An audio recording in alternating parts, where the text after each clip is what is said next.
Unboxing C60 ng Majin. Oops. Ano ba to? Ayan, tanggalin. Ayaw makuha sa ano. Ayan, mga ka-good vibes. Unboxing yung tayo ng Majin. Mahirap talagang mag-unbox. Set aside natin yan. Tapos ito rin. Ayan, lumana sa loob ng box. Ayan.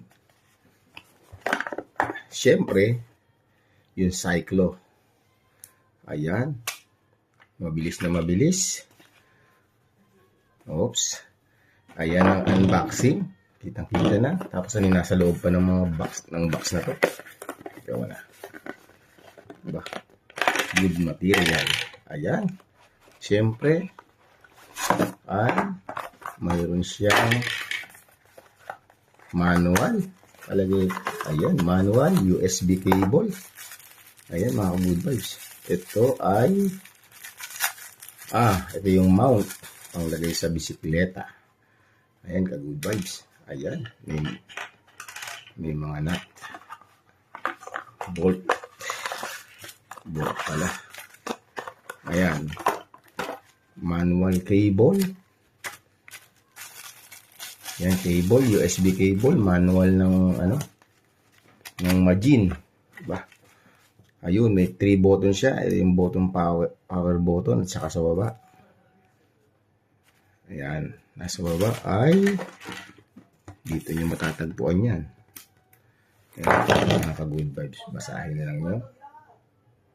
Ayan, dun sa baba yung key. Ayan, mga good vibes. Yan lang ang nasa loob ng box ng Majin. Yan, nakapag-unbox na tayo. Ito nga pala ay USB-C port. Ayan. Kung nakikita nyo, USB-C port. Ayun. Okay na. O, sindihan natin. Baka naman di sumisindi. Ayun. Majin nga. English. Next. Ayun. At kailangan nyo rito ng apps. Ayun lang. Hanggang doon lang muna mga ka-good vibes. Bye-bye.